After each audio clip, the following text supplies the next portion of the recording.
Assalamualaikum warahmatullahi wabarakatuh.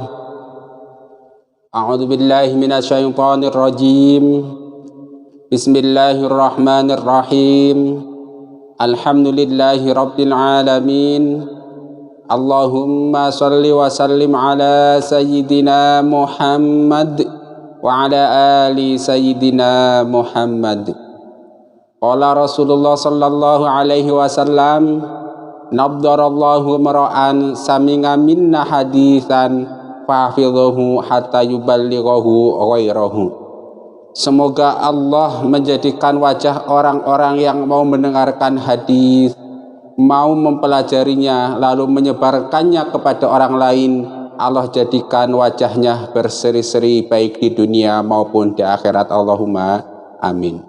Dan semoga orang-orang yang mau mendengarkan, menonton video ini lalu like, subscribe, dan share, Allah jadikan orang-orang yang sukses di dunia maupun di akhirat, masuk surga bersama Rasulullah sallallahu alaihi wasallam. Allahumma amin. Amma ba'du. Kaum muslimin rahimakumullah, marilah kita sama-sama melanjutkan belajar membaca kitab hadis Sahih Bukhari, hadis nomor 3610 dan 3611.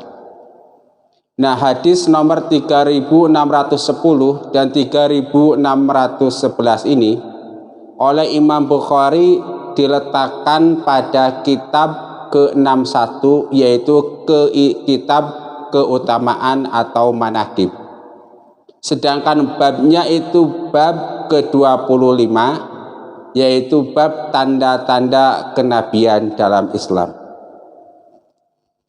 Nah, dengan kedua hadis ini, Imam Bukhari itu ingin mengatakan kepada kita bahwa salah satu mukjizat seorang nabi itu bisa melihat apa yang akan terjadi di masa depan, tentu dengan izin Allah Subhanahu wa ta'ala. Nah, begitupun Rasulullah sallallahu alaihi wasallam bisa melihat dengan izin Allah apa yang akan terjadi di masa depan, yaitu tentang akan munculnya kelompok yang kemudian disebut kaum Khawarij. Rasulullah sallallahu alaihi wasallam menerangkan kepada para sahabatnya tentang ciri-ciri orang Khawarij itu seperti apa, akidahnya seperti apa, ibadahnya seperti apa. Lalu kemudian terbukti apa yang dikatakan oleh Rasulullah sallallahu alaihi wasallam ketika zaman Sayyidina Ali karamallahu wajhah. Itu inti yang ingin disampaikan oleh Imam Bukhari melalui kedua hadis ini dalam bab keutamaan para nabi. Nah, lalu mengenai kaum Khawarij ini statusnya gimana? Dalam kitab Syarah Sahih Bukhari, yaitu Fathul Bari karangan Ibnu Hajar Al-Asqalani, dijelaskan bahwa status hukum orang Khawarij ini ada dua pendapat. Perbedaan pendapat ini berpangkal pada pemahaman makna ad-din, yamrukuna minad-dini. Pada riwayat lain dikatakan yamrukuna minal islami. Pada riwayat lain dikatakan yamrukuna minhu atau anhu. Nah, pemahaman ulama berbeda pendapat. Ada yang mengartikan ad-din bermakna agama Islam. Ada yang mengatakan ad-din di sini bermakna ketaatan terhadap pemimpin. Nah, kelompok ulama yang mengartikan ad-din ini dengan makna agama Islam, kemudian menjadikan hadis-hadis seperti ini, yaitu ada sekitar 19 hadis lah lebih kurang gitu, menjadikan dasar bagi mereka untuk memfatwakan bahwa status orang-orang Khawarij itu adalah orang kafir, kira begitu. Tetapi kelompok ulama yang kedua yang mengatakan bahwa makna ad-din dalam lafal yamrukuna minad-din itu bermakna ketaatan terhadap pemimpin. Dengan demikian bahwa hadis ini tidak bisa menjadi dalil untuk mengkafirkan orang-orang Khawarij. Sehingga mereka berpendapat bahwa status hukum orang Khawarij itu ya tetap Islam, bukan orang kafir gitu kan. Nah, siapa yang berpendapat status orang Khawarij ini tidak kafir? Di antaranya adalah Imam Syafi'i dan teman-temannya. Bahkan lebih lanjut dalam penjelasan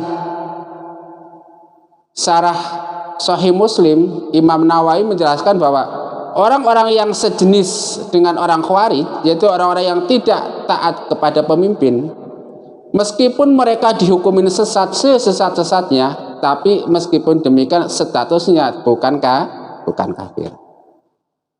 Nah, berpangkal dari yamrukuna minad dini, dari mengartikan ad-din ini, maka ciri-ciri utama orang Khawarij yaitu tidak taat kepada pemimpin yang adil atau tidak taat terhadap pemimpin yang sah.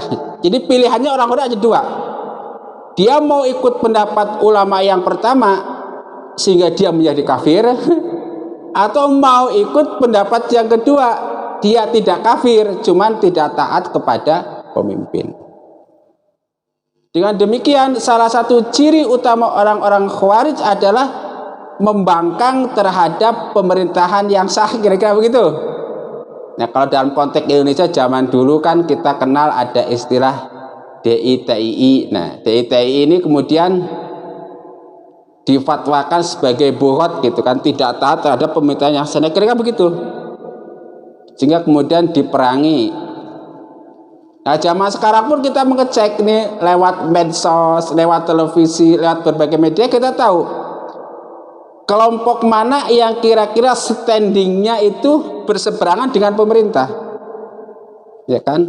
Dalam sebuah negara demokrasi, berseberangan dengan pemerintah itu sesuatu hal yang terpuji, itu sebagai oposisi. Jadi kan pilihannya ada dua, ada ikut partai pemerintah atau rezim pemerintah, kemudian ada partai oposisi, dua-duanya mulia ini. Tetapi orang Khawarij ini bukan oposisi yang positif, tetapi oposisi yang negatif, tidak taat. Nah, kalau oposisi kan dalam konteks taat tetapi dia mengkritiki kebijakan-kebijakan penguasa. Yang Khawarij sebenarnya enggak. Dia bukan mengkritiki tetapi menyalahkan kebijakan pemerintah yang sah. Nah, kalau dalam hadis Nabi itu diceritakan bahwa suatu ketika Rasulullah Shallallahu Alaihi Wasallam sedang membagikan harta rampasan perang, tiba-tiba datang seorang laki-laki, ya kan? Nah, laki-laki tersebut itu bukan mengkritisi bukan bertanya kepada Rasul, tapi menjustis bahwa i'dil ya Rasulullah. Dia mengatakan ya Rasulullah adil gitu kan, yang adil lah. Dia juga mengatakan ittaqillah ya Rasulullah, bertakwalah. Jadi dengan kata-kata itu dia itu menghukumi bahwa Rasulullah itu pemimpin yang tidak adil, Rasulullah itu pemimpin yang tidak tawa, yang tidak ini kan sebuah istilahnya hal yang lucu, aneh. Orang yang membawa agama Rasulullah, yang menjelaskan agama Rasulullah, yang menyebarkan Rasulullah, yang paling adil Rasulullah, yang paling takwa Rasulullah. Tiba-tiba datang seseorang, dalam riwayat lain dikatakan orang ini berkulit hitam, matanya cekung melotot, kira-kira begitu. Coba cek video sebelumnya, mengatakan Rasulullah nggak adil, Rasulullah nggak bertakwa, aneh gitu, kira-kira begitu. Nah, kalau seperti dalam konteks Indonesia ada sebuah pemimpin misalnya sudah terpilih secara sah meyakinkan, kemudian juga mendapat legitimasi dari DPR, MPR, dari Majelis Ulama Indonesia, organisasi Islam terbesar misalnya NU, Muhammadiyah dan PRSI. Tiba-tiba ada satu kelompok kecil umat Islam yang mengatakan, wah, pemimpin ini tidak adil, pemimpin nggak benar. Tapi emang siapa lo, kira-kira begitu.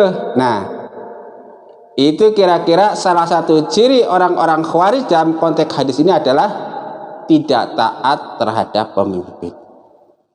sudah tidak taat, kemudian cara menyalurkan aspirasi juga tidak sesuai dengan koridor yang ditentukan. Nah, ini contoh nih, dalam hadis Nabi ini kan ada dua orang yang menyalurkan aspirasi. Yang pertama orang-orang Quraisy dan orang-orang Ansor, orang Muslim Quraisy dan Muslim Ansor. Yang kedua ada ini nenek moyang Khawarij. Nah, kalau orang-orang Muslim Quraisy dan Muslim Ansor, dia mengungkapkan pendapatnya dengan cara baik dan benar sesuai dengan konstitusi. Misalnya kalau di Indonesia mau demo, demonya sesuai konstitusi. Mau menyalurkan aspirasi sesuai dengan wadah yang ada. Misalnya mau bisa ke DPD, bisa ke DPR MPR, bisa ke Majelis Ulama Indonesia, misalnya itu bisa ke polisian dan lain-lain. Nah, itu yang dilakukan dalam konteks hadis ini seperti sahabat orang-orang Quraisy dan juga orang-orang Ansor. Sementara ini si Khawarij ini nenek moyang dia enggak, bukan menyalurkan aspirasi, tetapi menjas menghukumi Rasulullah pemimpin yang tidak adil, pemimpin yang tidak bertakwa. Kita cek siapa tuh kira-kira di Indonesia ada cikal bakalnya. Loh kok kalau ada yang tanya, lah ini kan hadis ini menceritakan tentang orang-orang Khawarij di Bani Tamim di sana tuh di Timur Tengah. Lalu apa hubungannya dengan di Indonesia? Kan jauh tuh. Oh, nggak begitu, Bos. Kan mungkin oke. Dulu orang Khawarij adanya di Timur Tengah. Kemudian anak cucunya ada di Timur Tengah. Tapi kan ini ada orang-orang Indonesia yang kemudian ke Timur Tengah. Entah dalam rangka belajar, entah dalam rangka apa. Secara kebetulan bisa jadi dia itu bergurunya kepada orang-orang Khawarij. Maka ketika dia pulang ke Indonesia juga berubah. Loh, kita kan sering mendengar nih kalau di dunia per YouTubean itu kan para ajengan, para ustadz yang mengaku bercerita bahwa dulu dia itu ketika mau berguru ke Timur Tengah oleh orang tua mereka sudah diwanti-wanti, hati-hati kalau mau belajar ke Timur Tengah, karena di sana itu banyak aliran. Selain ahli sunnah wal jamaah nih di Timur Tengah, ada kelompok Khawarij, ada kelompok Wahabi, ada kelompok Qadariyah dan lain-lain 70 firqah ini. Nah, kebetulan ini ustadz mungkin kira-kira begitu ke Timur Tengah, pas kebetulan ketemunya ustadz-ustadz yang Khawarij itu. Maka yang tadinya dia sebelum berangkat dari Indonesia ke Timur Tengah pahamnya ada ahlu sunnah wal jamaah yang rahmatan alamin. Nah, ketika dia ke Timur Tengah pas kebetulan berguru pada orang Khawarij, pulang ke Indonesia akidahnya berubah, cara berdakwahnya berubah, gitu kan. Ini terjawab. Ya mungkin sebagian saudara ini penonton ada yang pikir begitu, ya ini ajengan ke Timur Tengah kan berubah, kan begitu. Kita menyaksikan banyak orang yang belajar ke Timur Tengah, sebagian akidahnya tetap ahlu sunnah wal jamaah dan cara berdakwahnya tetap rahmatan lil alamin, tapi sebagian akidahnya berubah menjadi Khawarij, cara berdakwahnya membentak-bentak. Orang lain mengajak, dia membentak, kira-kira begitu. Ya, salah satunya ini. Kebetulan di waktu ke Timur Tengah gurunya itu yang Khawarij mungkin, potensi kira-kira begitu. Atau sebaliknya, anak cucu orang Khawarij yang di zaman Rasul sekarang itu ada yang jalan-jalan ke Indonesia, tamasya, misalnya jalan-jalan. Nah, ketika di Indonesia bertemu dengan penduduk asli Indonesia, ada yang tertarik, maka jadilah tuh barang, kira-kira begitu. Dan intinya itu ya isi hadis ini. Kemudian dalam hadis ini juga diterangkan tentang ciri-ciri fisik orang Khawarij itu gimana, akidahnya gimana, asalnya itu gimana.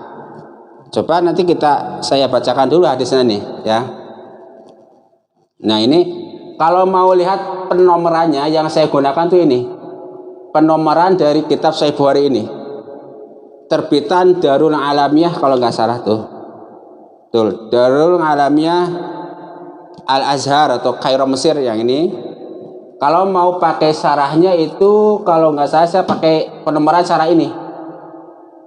Darul Kutub DKI. Ya, yang DKI nih. Nomornya ini tuh. Mungkin nanti siapa yang mau nanti di rumah siapa tahu mau mencocokkan gitu kan. Nah, kalau mau terjemahnya saya pakai yang ini. Ya kan? Yang terbitan Pustaka Imam Syafi'i. Kalau yang terjemah Sahih Muslimnya pakai Darus Sunnah. Ya, siapa tahu ada yang mencocokkan. Ya, kita lanjut, saya bacakan hadisnya. Hadis nomor 3610. Hadatsana Abul Yaman akhbarona Syu'aib ngadi Zuhri qala akhbaroni Abu Salamah bin Abdurrahman anna Aba Sa'id Al-Khudri radhiyallahu anhu qala bainama nahnu 'inda Rasulillah sallallahu alaihi wasallam wa huwa yaqsimu qisman atahu dzul Khuwaisirah wa huwa rajulun min Bani Tamim faqala ya Rasulullah i'dil faqala wailak wa man ya'dilu idza lam a'dil qad khibta wa khasirta illam akun a'dilu.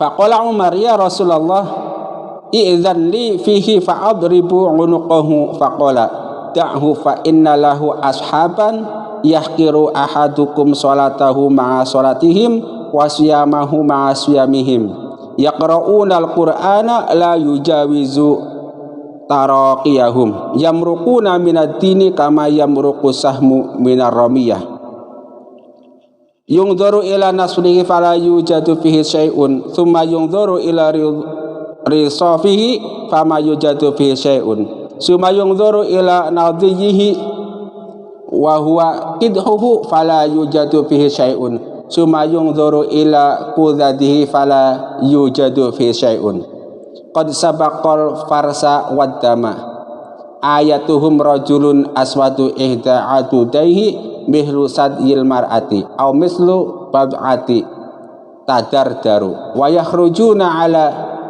kini furqati minan nas qala Abu Sa'id fa ashhadu anni sami'tu hadzal haditsa min Rasulillah sallallahu alaihi wasallam wa ashhadu anna Ali ibn Abi Thalib qatalahum wa ana ma'ahu fa amara bidzalika ar-rajuli faltumisa fa utiya bi hatta nadhartu ilaihi ala na'ati nabi sallallahu alaihi wasallam alladzi na'atahu.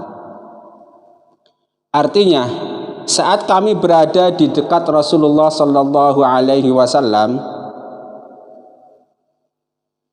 dan ketika itu beliau sedang membagi-bagikan sesuatu, tiba-tiba Dzul Khuwaisirah mendatangi beliau. Dia adalah seorang laki-laki dari Bani Tamim. Dia berkata, wahai Rasulullah, berlaku adillah. Beliau menjawab, celakalah kamu. Siapa yang dapat berlaku adil jika aku saja tidak berlaku adil? Sungguh kamu celaka dan rugi jika aku tidak dapat berlaku adil. Maka Umar berkata, wahai Rasulullah, izinkan aku memenggal lehernya. Beliau menjawab, biarkan dia, sungguh dia memiliki teman-teman yang akan membuat salah seorang dari kalian merasa sholatnya begitu hina jika dibandingkan dengan sholat mereka. Juga puasanya jika dibandingkan dengan puasa mereka. Mereka membaca Al-Quran namun tidak sampai melewati tulang selangkah mereka. Mereka keluar dari agama laksana anak panah yang keluar menembus sasaran bidik. Besi mata panahnya diperiksa, diperhatikan namun tidak ditemukan sesuatu padanya. Kemudian ikatan di atas tempat masuknya mata panah diperhatikan, namun tidak ditemukan sesuatu padanya. Kemudian batang anak panahnya, yaitu tangkai anak panah, diperhatikan namun tidak ditemukan sesuatu padanya. Selanjutnya bulu anak panahnya diperhatikan namun tidak ditemukan sesuatu padanya. Sungguh ia telah melesat mendahului kotoran dan darah. Ciri-ciri mereka adalah seorang laki-laki berkulit hitam yang salah satu lengan atasnya seperti payudara wanita atau seperti sepotong daging yang bergelombang. Mereka keluar saat terjadi perpecahan di kalangan manusia. Abu Sa'id berkata, aku bersaksi bahwa aku mendengar hadis ini dari Rasulullah, dan aku bersaksi bahwa Ali bin Abi Thalib telah memerangi mereka itu, dan aku turut bersamanya. Kemudian Ali memerintahkan untuk membawa laki-laki itu.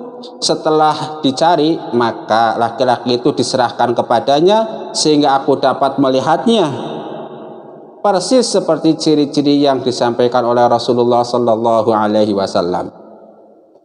Selanjutnya hadis nomor 3611. Hadatsana Muhammad bin Katsir akhbarona Sufyan ngan A'mas ngan Khaisamah ngan Suwaid bin Ghafalah qala Ali radhiyallahu anhu, idza haddastukum an Rasulillah sallallahu alaihi wasallam fala an akhirra minas samai ahabbu ilayya min an akdziba alaihi wa idza haddastukum fima baini wa bainakum fa innal harba khad'atun. Sami'tu Rasulullah sallallahu alaihi wasallam yaqul ya'ti fi akhir zamani qaumun hudatsaul asnani sufahaul ahlami yaquluna min khairi qaulil bariyah yamruquna minal islami kama yamruqus sahmu minar ramiyah la yujawizu imanuhum hanajirahum fa aina malaqitumuhum faqtuluhum fa inna fi qatlihim ajran liman qatalahum yaumal qiyamah.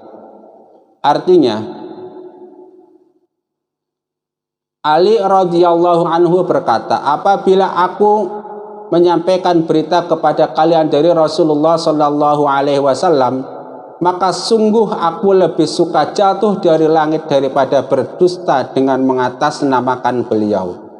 Apabila aku menyampaikan berita kepada kalian terkait sesuatu di antara aku dengan kalian, maka sesungguhnya perang adalah tipu daya. Aku mendengar Rasulullah sallallahu alaihi wasallam bersabda, akan muncul pada akhir zaman suatu kaum yang muda usia lagi lemah akalnya. Mereka mengutip sebaik-baik perkataan untuk makhluk. Mereka keluar dari Islam laksana anak panah keluar menembus sasaran bidik. Keimanan mereka tidak melewati tenggorokan mereka. Di mana kalian bertemu mereka, maka bunuhlah mereka. Karena sesungguhnya pada tindakan membunuh mereka terdapat pahala pada hari kiamat kelak bagi siapa yang melakukannya. Sudah jelas ya? Nah, sekarang coba mari kita lihat hikmah apa yang bisa kita ambil dari kedua hadis tersebut.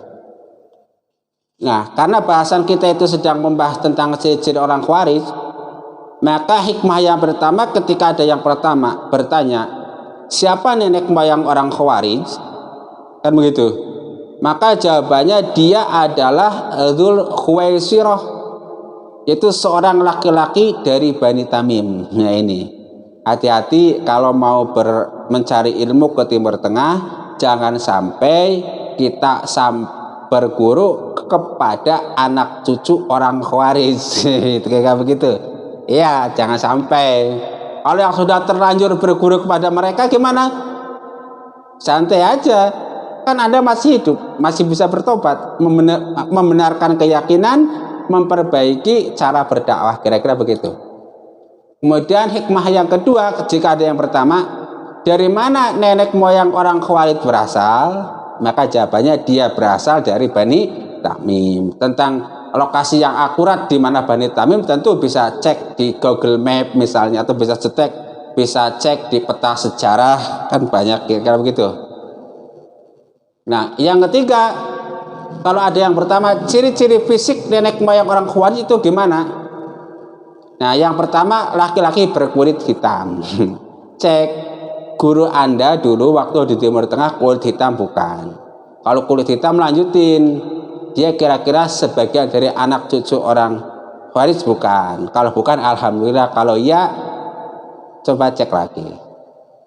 Ciri-ciri yang kedua, salah satu lengan atasnya seperti payudara perempuan atau seperti sepotong daging yang bergelombang. Lengan atas kan ini ya, kalau nggak salah.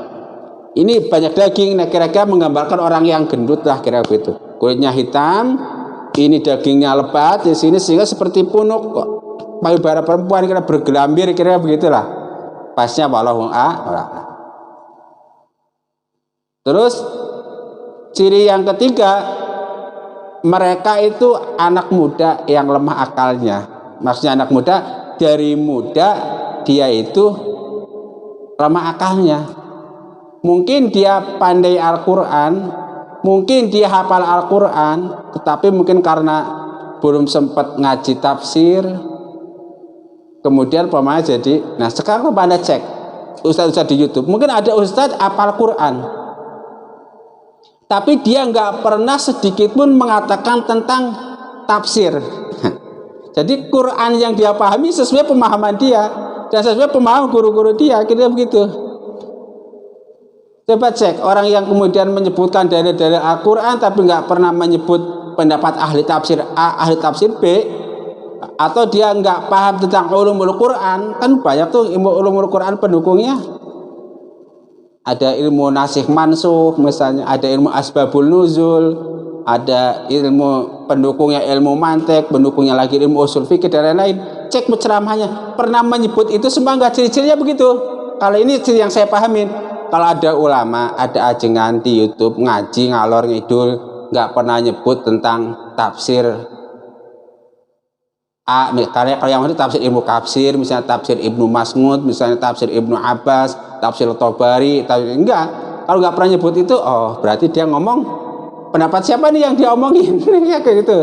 Dia memahami Al-Quran dengan pendapat. Nah, kira-kira begitu, seperti itu. Apal Al-Quran, cuman nggak. Anaknya apa? Muda. Jadi kemungkinan dia sebagai anak muda, kemungkinan dia sebagai laki-laki berkulit hitam, pandai berdalil Al-Quran. Keimanan mereka itu tidak melewati tenggorokan. Yang dimaksud itu ada yang menafsirkan bahwa mereka baca Al-Quran itu hanya di mulut saja nggak paham. Kemudian ada yang menafsirkan juga bahwa bacaan Al-Quran mereka itu tidak sampai diterima oleh Allah Subhanahu wa Ta'ala dan lain-lain. Kenapa bisa begitu ya? Karena seperti ciri utama mereka kan itu kepada Rasul mengatakan i'dil ya Muhammad, ittaqillah ya Muhammad, kan begitu. Dia itu nggak percaya kepada Rasulullah Shallallahu Alaihi Wasallam. Kalau nggak percaya berarti rukun imannya belum sah. Kenapa? Salah satu syarat yang diterima di dunia untuk dikatakan benar itu akan mengatakan asyhadu alla ilaha illallah wa asyhadu anna muhammadar rasulullah. Sementara orang-orang kafir itu asyhadu alla ilaha illallah wa asyhadu anna berhenti. Karena apa? Itu dia kurang percaya terhadap kepemimpinan Rasulullah Shallallahu Alaihi Wasallam. Untung saja ada pendapat Imam Syafi'i dan kawan-kawan yang mengatakan mereka masih bukan kafir. Kita lanjutkan hikmah yang keempat itu. Kalau ada yang bertanya bagaimana ibadah nenek moyang orang Khawarij itu, maka yang pertama sholat mereka bagus, sehingga jika dibandingkan dengan sebagian besar umat Islam secara sholatnya kalah tuh. Rukunya mungkin jepaplang gitu kan, wah mantap tampilannya kan kira-kira begitu. Tetapi itu karena sholat mau sholat bagaimanapun, membaca Al-Quran mau membacakan bagaimanapun, puasa mau puasa bagaimanapun, tapi akidah mereka itu kurang percaya terhadap Rasulullah Shallallahu Alaihi Wasallam. Nah, kalau dalam konteks kekinian mereka itu tidak percaya terhadap pemimpin yang adil, pemimpin yang memimpin mereka. Pemerintah yang sah lah kalau mau diturunkan kuota lagi. Kenapa? Oh iya kan tahu kan ada atiingullah wa atiingur rasul wa ulil amri minkum. Rasul taat kepada Allah, taat kepada Rasul, taat kepada ulil amri tidak. Nah berarti kan 1, 2, nah sepertiganya kurang, kira-kira begitu ya kan. Makanya saya sejelek-jelek apapun pemimpin kita, udah selama dia tidak maksiat kepada Allah, udah. Kalaupun dia bermaksiat kepada Allah, cara protesnya yang baik dan benar sesuai dengan konstitusi itu. Nah, kita jadi paham. Maksudnya paham gimana? Oh iya, kadang kita kan mikir, ini ada orang sholatnya mantep, baca Al-Qur'annya mantep, mungkin apa? Puasanya juga mantep, pakaiannya pakaian panah, pakai jubah, pakai sorban apa, tapi oleh Ibnu Umar dikatakan justru umat yang terburuk. Oleh Rasulullah dikatakan orang yang keimanannya itu keluar dari Islam. Kok bisa? Yaitu karena apa? Dia itu tidak percaya terhadap kepemimpinan Rasulullah Sallallahu. Artinya apa? Standar minimal untuk menjadi orang iman itu belum terpenuhi. Jadi dengan kata lain, kalau belum dipenuhi apapun ketaatan yang dilakukan, nilainya masih kurang, ya kan? Kadang saya yakin sebagian pemirsa ada yang merasa aneh. Orang kok begini? Oh, jawabannya ini kira gitu. Nah, kita lanjut. Kapan kemunculan orang Khawarij tersebut? Nah tentu kalau kita melihat cek hadis-hadis Sahih Bukhari itu, jika bakal orang Khawarij sudah ada sejak zaman Rasul. Ada yang menyebut Dzul Khuwaisirah, ada yang menyebut rajulun, ada yang menyebut apa. Nah nanti sampai hadis ini Imam Bukhari belum menyebutkan nama, nanti kita tunggu saja di belakang. Akhir cerita itu Imam Bukhari siapa tuh namanya si ini, ya kayak begitu. Laki-laki ini siapa gitu. Ikuti episode berikutnya. Yang F berikutnya adalah bagaimana status hukum orang Khawarij. Tadi sudah dijelaskan bahwa status hukumnya ada dua. Ada yang mengatakan orang-orang Khawarij adalah orang-orang kafir, ada yang mengatakan orang-orang Khawarij bukan orang kafir. Nah, yang mengatakan bukan orang kafir diantaranya adalah Imam Syafi'i dan imam-imam yang semadzhab dengannya. Bahkan Imam Syafi'i dan mayoritas ulama pendukungnya itu mengatakan selain orang Khawarij, termasuk kelompok Qadariyah, kelompok mayoritas Mu'tazilah, dan seluruh kelompok orang-orang yang sesat itu yang mengikuti hawa nafsu itu masih belum kafir. Artinya begini, kita kan terkadang mengenal ada istilah 73 firqah. Dengan bahasa lain secara umum nih, 73 firqah itu semuanya umat Islam. Meskipun ada yang sesat-sesatnya tapi masih Islam. Selama apa? Selama mereka mengatakan asyhadu alla ilaha illallah wa asyhadu anna muhammadar rasulullah. Kira-kira begitu. Ini yang ngomong Imam Syafi'i, bukan saya. Kira begitu. Jangan aneh, santai aja, Bos. Lanjut. Lalu bagaimana sikap kita? Sikap kita gimana kalau kita melihat ada orang-orang yang punya pola pikir, punya sikap, perkataan, perbuatan, atau bahkan ada organisasi atau ada partai politik yang berakidah Khawarij, kira-kira apa yang harus kita lakukan? Tentu kalau dalam konteks Indonesia yang bisa kita lakukan adalah melaporkan kepada pihak yang berwenang seperti ke RT RW, ke kepala desa, atau kepada kepolisian, atau kepada lembaga-lembaga keagamaan dan lain-lainnya. Itu nggak boleh main hakim sendiri. Jadi yang berhak melakukan tindakan terhadap kelompok orang Khawarij adalah orang-orang yang memegang kekuasaan pemerintah yang atas fatwa MUI. Nah, tapi kalau kita mengamati hadis, maka sikapnya itu yang ditunjukkan ada beberapa sikap. Sikap yang pertama yaitu sikap Sayyidina Umar dan Khalid bin Walid. Sayyidina Umar dan Khalid bin Walid ini minta izin kepada Rasulullah Shallallahu Alaihi Wasallam untuk membunuh orang Khawarij, tetapi tidak diizinkan oleh Rasulullah Shallallahu Alaihi Wasallam. Kemudian sikap Rasulullah, sikap Rasulullah yang pada hadis yang sudah pernah saya baca, Rasulullah melarang orang untuk membunuh orang Khawarij, tetapi Rasulullah juga mengatakan seandainya saya menjumpai kelompok orang Khawarij maka akan saya perangi seperti memerangi dengan sekeras-kerasnya, gitu istilahnya kan begitu.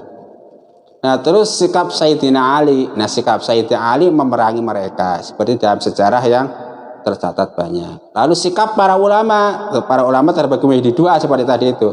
Ada yang menghukumi kafir dan ada yang menghukumi tidak kafir. Lalu sikap Imam Bukhari. Nah, Imam Bukhari nanti pada bab akhir kitabnya itu ada step by step, istilahnya untuk menghukumi dan melakukan tindakan terhadap orang Khawarij itu secara persuasif, tingkatkan sampai tingkat dari yang paling lemah sampai paling keras, kira-kira begitu. Saya kira paham semuanya. Mudah-mudahan bermanfaat, dan sekali lagi selalu ingat pesan Rasulullah Shallallahu Alaihi Wasallam bahwa beliau mendoakan orang-orang yang mau mendengarkan hadis, mempelajari hadis, mau menyebarkannya, beliau doakan agar wajahnya berseri-seri. Maksudnya apa? Agar dia mendapatkan nikmat di dunia maupun nikmat di akhirat. So kalau begitu, kalau Anda pengen dapat doa dari Rasulullah, mendapatkan nikmat, jangan lupa like, subscribe, dan share video-video ini. Allahumma amin. Promosi lagi katanya. Oh iya, biasalah begitu, gak usah aneh, santai aja. Rabbana taqabbal minna innaka antas samiul alim wa tub alaina innaka antat tawwabur rahim. Subhanakallahumma wa bihamdika asyhadu an la ilaha illa anta astaghfiruka wa atubu ilaik. Wal afa minkum. Wassalamu alaikum warahmatullahi wabarakatuh.